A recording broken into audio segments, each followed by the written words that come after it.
Hello everyone, welcome to our channel. So నిన్న 10RS topic పెట్టినాం కదా. సో ఎకానమీ పెట్టినాం. సో ఈరోజు ఇండియన్ హిస్టరీ సంబంధించిన టాప్ 21 టాపిక్స్.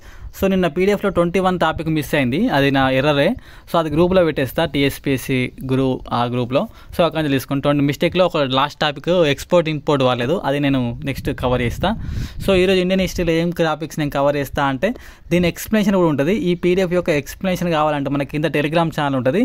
సో టీఎస్పీఎస్సీ గురువు అని ఈ పేరు టైప్ చేసిన వస్తుంది, లేదా కింద డిస్క్రిప్షన్ లింక్ ఇస్తుంది. దాంట్లో జాయిన్ అయిపోయిన తర్వాత 10RS అంటే దాంట్లో క్యూఆర్ కోడ్ ఉంటుంది, ఫోన్పే, గూగుల్ పే. 10RS చేసిన తర్వాత సో ఆ స్క్రీన్ షాట్ నాకు పెడితే ఈ ఎక్స్ప్లెనేషన్ పీడిఎఫ్ కూడా పంపిస్తుంది. టోటల్ 18 పేజెస్ ఎక్స్ప్లెనేషన్ పీడిఎఫ్ ఉంది. సో ఈరోజు మనం ఏం 21 టాపిక్స్ కవర్ చేస్తున్నాం. మోస్ట్ ఇంపార్టెంట్ అంటే సింధు నాగరికత.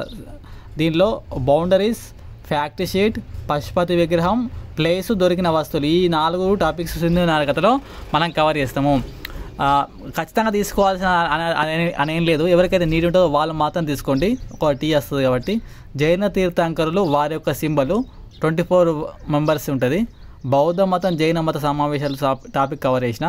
అశోకుని యొక్క శిలాశాసనం మోస్ట్ ఇంపార్టెంట్ టాపిక్, ఇది కవర్ చేసిన. నెక్స్ట్ 16 మహాజనపదాలు, వాటి యొక్క రాజధానులు కవర్ చేసిన ఈ పీడిఎఫ్లో.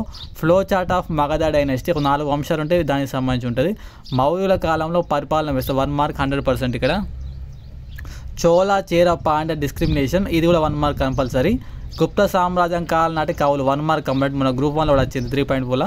ముఖ్యమైన టెంపుల్స్ ఖచ్చితంగా వస్తాయి. గ్రూప్ 1 2.1లో కూడా వచ్చింది, 2లో వచ్చింది, 1లో వచ్చింది. హర్షవర్ధనుడు, ఇది కూడా మన గ్రూప్ 1లో వచ్చింది, మోస్ట్ ఇంపార్టెంట్ టాపిక్. చోళ కాలం నాటి పరిపాలన వ్యవస్థ ఖచ్చితంగా గ్రూప్ 2లో వచ్చే క్వశ్చనే. శివాజీ యొక్క అష్టప్రభావాలు ఖచ్చితంగా ఎగ్జామ్లో వచ్చేవి, ఏబిపిఎస్ గ్రూప్ 2లో వచ్చింది. 5 బహుమని సామ్రాజ్యాలు, వాటి రాజధానులు, రాజులు, ఇది కూడా ఖచ్చితంగా వచ్చే క్వశ్చనే. పీసీలో అయితే ఎప్పటికీ వస్తూ ఉంటుంది. మహమ్మద్ బిన్ తుగ్లక్ యొక్క సంస్కరణలు ఖచ్చితంగా వచ్చే క్వశ్చనే. విజయనగర సామ్రాజ్య కాలంలో వచ్చిన విదేశీయులు, అది కూడా ఖచ్చితంగా వచ్చే క్వశ్చనే. నెక్స్ట్ చూసుకుంటే మనకు శంకరాచార్య, ఈయన సంబంధించి 360 డిగ్రీస్, ఇది కూడా వచ్చే క్వశ్చనే. బాబర్ చేసిన యుద్ధాలు, ఇది కూడా వచ్చే క్వశ్చనే. కడపటి మొఘల్ ఆర్డర్, ఇది కూడా ఖచ్చితంగా వచ్చే క్వశ్చనే. మొఘల్ కాలం నాటి చిత్రలేఖలు వచ్చే క్వశ్చనే. 5 మహారాష్ట్ర కూటములు, ఇవన్నీ వచ్చే క్వశ్చన్సే. సో ఈ విధంగా ఈరోజు ఇంకా కలర్ఫుల్గా తయారు చేసిన పీడిఎఫ్ వచ్చేసి మంచిగా ఇక మీకు జస్ట్ ఒక 20-30 మినిట్స్లో మొత్తం కలర్ఫుల్గా చేసిన ఈరోజు మాత్రం.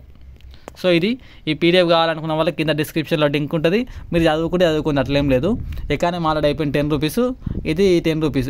2 పీడిఎఫ్ కావాలనుకున్న వాళ్ళు మాత్రం 20 రూపీస్ అని పే చేయండి. కింద నేను 20 అని టైప్ చేయండి. నాకు అది పీడిఎఫ్ ఓపెన్ చేస్తలేను కాబట్టి ఫోటోని 20RS అని కొడితే నేను పంపిస్తాను. సో ఈ సింగిల్ కావాలనుకుంటే 10RS మన సేమ్ నిన్నట్లాగానే క్యూఆర్ కోడ్ వేసేస్తే అయిపోతుంది. నిన్న మంచి రెస్పాన్స్ వచ్చింది కాబట్టి ఈరోజు చేసిన. సో నెక్స్ట్ 2 డేస్ రెస్ట్ ఉంటుంది, ఎందుకంటే నాకు వెరిఫికేషన్ ఉంది కాబట్టి వెళ్ళాలి. దెన్ ఆఫ్టర్ మళ్ళీ చేద్దాం.